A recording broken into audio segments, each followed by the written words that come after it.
Hello and welcome everybody, I am Proud Bavarian and today we're going to be talking about Victoria 3's Dev Diary number 35, Expeditions and Decisions. Now the last Dev Diary was one that was received by me fairly lukewarm because at the end of the day it was one of those Dev Diaries that you look at and you say, okay, that's fine, but it's not really a major mechanic, it's not really something that I'm too bothered by, so I don't have a strong opinion. I will say that I do think that the community went even a bit further, quite frustrated it seems, and I mean actually quite reasonably so I would say. I do want to bring that up, that basically the main criticism that I saw was the idea that these monuments can give you general bonuses. Now I will say I wasn't exactly impressed with the system as is. I was fine with it. I do agree with the criticism, but I personally was hoping for something that goes a bit further, maybe into monument stuff similar to how Imperator Rome did it, that sort of thing. More modularity, more options, more chances to have an impact that actually makes sense. I just wanted to bring that up because, again, I was lukewarm on it while the community was quite negative, so that is just the feedback loop that I wanted to establish there. That is basically a bit of a difference there. Either way, not very impressive there. I like this Dev Diary in comparison quite a bit. Decisions and Expeditions, I've talked about this topic when it comes to decisions in particular because we have this very all-encompassing journal system now, a journal system that allows for generic missions and a journal system that allows for very much planned missions, and all of this was something where I said decisions need to be interwoven into this as well or it will be disappointing. I no longer want just decisions, events, then journals on top of that. I don't want to be to have these be separate. I want those to be indeed connected, to have a connection that makes it possible for us to have an all-encompassing system rather than a bit of story there, a bit of story here, and so on and so forth. And I'm very glad to say that, in my opinion, the way decisions and expeditions are handled is exactly what I was looking forward to. So let's take a look at this. Again, not a major game mechanic, but at the end of the day, something where I am saying I can see the design vision and I really like it because it lifts it up into a different design stage of storytelling in grand strategy games. Now, today we will talk about two topics that are intrinsically connected: expeditions and decisions. The Victorian Age was also the age of exploration. Campaigns were sent to explore the farther territories of the world and discover their hidden mysteries, right? That is something that has taken place, and that also took place in Victoria 2, but in Victoria 2, you basically decided, yes, I will fund this, and then you waited, and you hoped that your expedition would indeed be successful. Not very engaging, but to be fair, also very much a side note. In Victoria 2 itself, the game, was developed by a smaller team. They couldn't really care that much about flavor in this direction, and instead we have now something here in Victoria 3 that goes quite a bit further, that really envelops, or rather involves the question of decisions and expeditions into the normal economic and population-focused gameplay loop. These expeditions were not without peril. Many failed and not all of them returned. This we also wanted to represent. In Victoria 3, you will be able to take a decision to go on an expedition if you fulfill the requirements for it, namely having an interest in the region, so that is important. You do need a declared or a natural interest in the region, and sometimes a special technology. For instance, exploring the African rivers without protection against malaria may not be the greatest idea. Apart from that, any country can decide to embark on this adventurous enterprise. I like the idea, I like the concept of saying, okay, I might not have a colony there, but I am still in a position where I would like to explore it, where I would like to get the prestige and the influence that stems from it. Right here we see 3 expeditions, actually 2 expeditions, and then 1 exhibition decision that we can see more explained below as well. Expedition to find the source of the Nile. The center of the African continent holds the secret to the source of the Nile. Of course, this was one of the big expeditions at the time. And then we have the Congo River expedition. The heart of the African continent remains a mystery for many. We shall launch an expedition to plot the course of the Congo River. Now, the thing, and they are saying this here as well, down below, they're saying that there are no completion conditions because taking the decision already means that you completed them, which is kind of the same thing. But basically, when you see these decisions, this is grayed out because it is not possible. You can't do this right now, but you can do the source of the Nile decision, and that is because you're not at war, you have an interest in East Africa, you have researched the quinine technology, and at least 3 characters must be generals or admirals. Very interesting to see. I wonder how much you can choose there. When taken, triggers the event the Nile Expedition. See, I see this further below as well. This one makes a lot of sense. Obviously, you are creating this expedition, so this is an event that triggers for you, but I would really like it if it said for you as well. What is a decision in Victoria 3? A decision is a specific option that you can take when you meet the requirements, thus triggering an important or special event. This is big and this is good because in CK3, in Victoria 2, in Hearts of Iron 4, Hearts of Iron 3, whatever, you are looking at decisions as a sort of tool that stands on its own. When you fulfill it, you click it, you get bonuses, that is it. Decisions very rarely led into something meaningfully new. In CK3 that has changed at least a little bit because technically speaking, holding court is a decision and obviously something follows up there. But they always felt a bit out of place, although of course they have this huge influence in the older games, because I remember, again, very early on in Hearts of Iron 2 and so on, we didn't have decisions at all, meaning that you triggered a decision-like reaction, but you triggered it without knowing what would trigger it, because it would just be an event that pops up if you actually, for example, take Paris, and then Vichy France formed in Hearts of Iron 2. Later on, this would be a decision. So decisions are very important for content delivery, don't get me wrong here, but they are sort of disconnected. They are a reaction to you doing something, and that's it. Victoria 3 changes that around. Some decisions will allow you to go on an expedition, like in this case, but many others trigger historical events, like the Grand Exhibition or the decision to build the canals that we saw last week. Right, so they give you a tool in many cases, not in all cases, they give you a tool to then do something more, to tell a story, to have an experience. I personally like this a lot. I think this is a very good implementation for the reasoning that I brought forth earlier. Some, but not all decisions will also add a journal entry, so you can track how the event is going. This is when it is a more lasting thing, right? When it is you needing to overcome a challenge, when it is you needing to do something.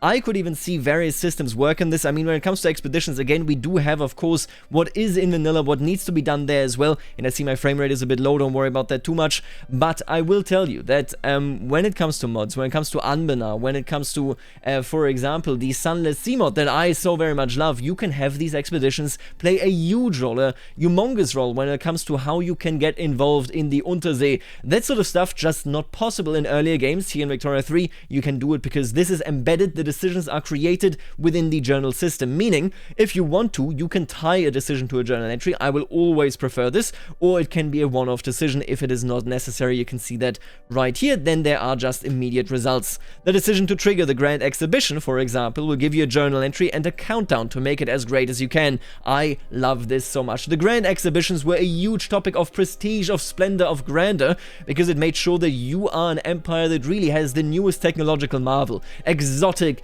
fruits, animals, and so on, right?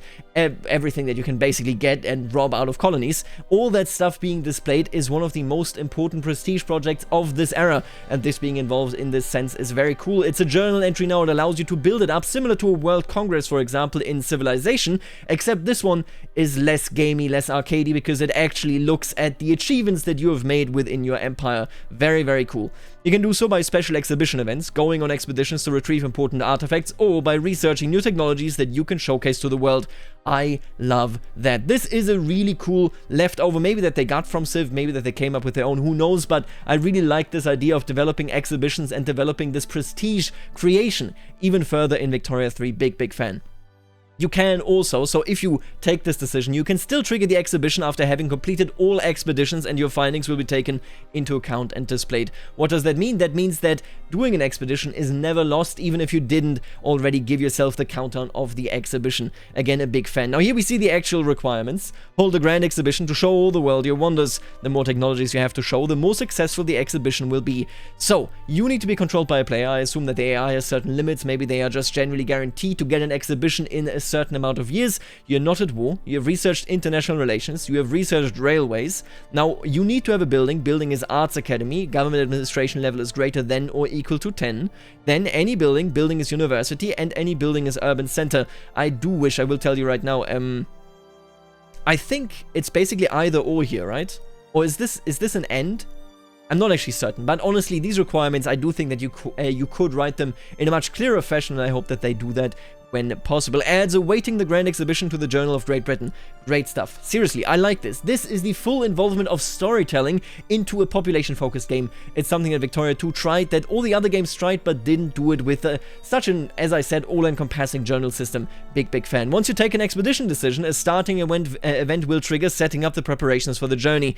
You have to choose a leader and a budget. Then a journal entry will be added to your game with a progress bar that indicates, well, the progress of the expedition. The leader's skills and traits may may also play a part in the success of the group and how they face the events they encounter. I like this. Adds a personal note, makes it also so that hopefully that leader comes back or dies. And if he comes back and he succeeded, then you might be looking at a huge positive net worth when it comes to his influence for his faction. So you might want to make a political decision there. Who knows? Or they could even lose their vice. So this is also possible in actual character change as they are on the expedition. The expedition journal entry will keep track of your advances with a progress bar and will trigger different ending events depending on your results. So here it is basically like a quest line. This is very important to point out. A high progress means a successful expedition, while getting a high peril before reaching the end means a more grim completion event, regardless of your progress. So it might mean that you succeed, but your general dies. It might mean that you succeed, but I don't know, you ate a human person on your mission because you didn't have any food supplies, meaning that they come back with a bit of shame and, quite frankly, with less prestige. All that stuff is in there, or could potentially be in there. I really like that. Now, let's take a look at these stats right here. Will complete if the expedition reaches a high progress, of course. Will fail if the expedition reaches a peril of 8 or above. Right, so you can either have a successful expedition or a failed expedition. Let's take a look at this right here. The expedition arrives event in Bas-Congo. After a few weeks of preparations and travel, the expedition led by somebody, so this is just a placeholder, has arrived at the mouth of the Congo. From here, they will begin their journey to plot the course of this elusive river. Going up that river was like traveling back to the earliest beginnings of the world, when vegetation rioted on the earth and the big trees were kings. An empty stream, a great silence, an impenetrable forest. The air was warm, thick, heavy, sluggish. There was no joy in the brilliance of sunshine. The long stretches of the waterway ran on, deserted, into the gloom of overshadowed distances. I assume that this is a historical quote of the actual explorer. Very, very cool. I really like the flavor here. Flavor is so important, and you actually having the option of doing this and the option of easily integrating this system, both in future content but also in mods, is definitely very important. Expeditions use two main variables. We already taken a look at those, at least on a superficial level. Progress and peril. When you reach a high enough progress, this expedition will complete successfully. However, a high peril will mean that the expedition may be lost or even die. You will be able to control how these variables progress through your decisions during the expedition events. Every month you will receive an update on how your expedition is doing, where you will act as their leader and choose how they should proceed. Interesting. So obviously, if you finance, and this is something that you do need to be concerned with, I assume that the devs already know about this or have thought about this, but if you send somebody on an expedition, obviously if you finance it, it should be so costly that you do not want it to fail, right? This should be important. But I also definitely see a lot of potential here, where if I have full control of what happens, which isn't bad per se, right? But I just want to point out, I could essentially send a general that I don't like to die. The cost for a failure should be high enough that I don't do this willy-nilly, right? That I can't be like, oh yeah, I dislike that guy, just send him off. And then that guy goes to die. There should be a huge maybe prestige cost, maybe a war exhaustion cost. I mean, you need to not be at war, I guess, to send them out, but I hope you know where I'm coming from. These are the sort of things that definitely should be on the developer's mind, but per se, this is a very, very cool system. Sometimes, however, if you don't need to make a choice, the expedition will simply go on peacefully and you will receive a progress event instead that increases both your progress and peril by one more point. You will also get an updated map location on where your expedition is at the moment, so you can see them advance or not. I like this. The actual placement doesn't change anything gameplay-wise, I'll be honest with you. I wish it did, but it does really add something. When you play CK3, when you go on a pilgrimage, I know most people don't actually realize this, but when you go on a pilgrimage, you can zoom in on where you're going and you will actually see a symbol that denotes that your character is right there. I like that a lot. It adds a lot of flair. Hopefully, again, the actual character locations will matter more in the future. I do wonder what happens if a general is on an expedition. Will his troops just be redeployed? Or will he basically be able to command them in absence? That is a question I haven't thought about, because they are automatically, of course, applied to them. Either way, right, where were we? If an expedition fails, you can repeat it as many times as needed, and you may even encounter a lost leader or find out about the fate of the last group. I love this. So much flavor that can potentially be in this. I do hope that we also potentially find expeditions of other nations.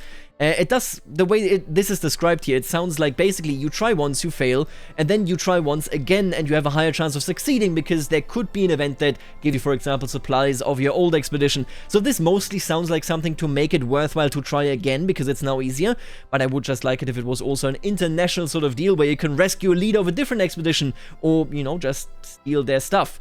That sort of stuff would be quite interesting. Will you choose the safer option and risk staying behind, or will you venture into the white fog and accept its perils? This is again in the Congo. At dawn, the expedition wakes up to find a dense white fog surrounding them, greatly impairing their vision.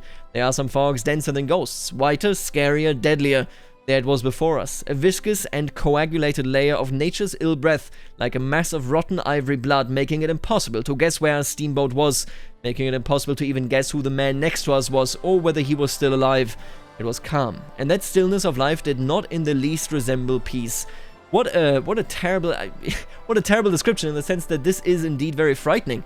We should ignore it and continue our journey, right? You gain progress and peril, or it is not safe to set sail in these conditions, meaning I assume that you gain basically nothing. Quite interesting here. Again, some expeditions have special mechanics. For example, in the Antarctica expedition, you'll want to reach the pole before your competitors, so you may feel inclined to take riskier options to ensure that you get there soon.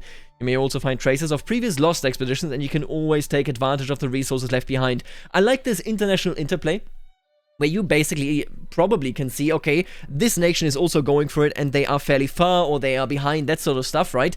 I like this idea because, again, this can be hugely expanded upon when you look at the potential that this has in, for example, the Sunless Sea. Exploring the Untersee, actually exploring the individual islands of this location, can all of a sudden be basically a quest chain that happens with the expedition system.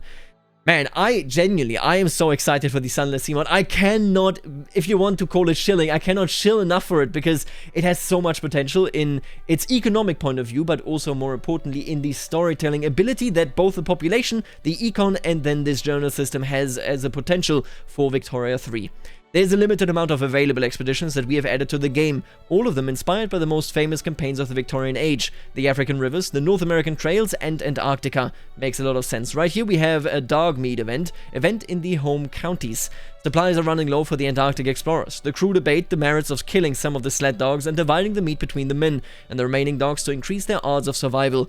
One cannot calmly contemplate the murder of animals which possess such intelligence and individuality, which have frequently such endearing qualities, and which very possibly one has learned to regard as friends and companions. We have agreed to shrink from nothing to achieve our goal. Besides, if we do not do this, the dogs will surely die from malnutrition and exhaustion regardless. Fair enough. You can gain minor progress, it's the practical thing to do, or we will not stoop to such barbarism. I wonder what that gives. Is it, could it be prestige? Very, very interested in what this might actually do, because it just sounds like a bad choice, because it is counter your survival, right? And here we have an example of a special event that gives you something for your expedition at the cost of delaying your expedition, since the first option gives you no progress. During your travels, you may find animals you've never seen before, and with the adequate technology, you will be able to photograph them or even film them. A member of the expedition has requested that they pose for a day so that they can film some of the local wildlife. So many fascinating things to see around here. If we pause for just a moment, we could capture some of them. We gain Film of Expedition for 5 years, plus 20 prestige, that is quite sizable, and the expedition continues. Or we can't spare the time, and you get actual progress. These are the choices that you might make here. Again, I don't see, this one just seems like you are setting yourself up for failure, but who knows. Of course, completing a successful expedition will give your nation a prestigious reputation and will definitely help us lead a popularity.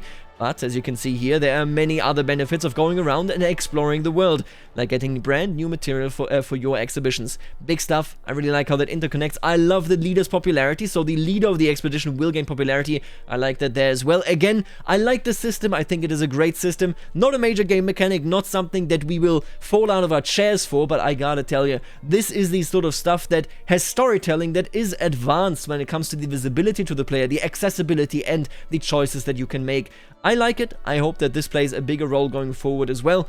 And this is this dev diary, of course. The next dev diary will be about construction by Martin Anward. I'm very curious what exactly that will be about, like what they will go into there. It sounds like a bit of a return to the classic, the main mechanic-oriented dev diaries. Maybe we'll see some mechanics reiterated upon, so maybe they have changed since the original dev diaries. I'm excited for that because it sounds like the drought of Victoria 3 content is quite over now. So, for the moment, let me know what you think about this dev diary, and I will see you later, alligator.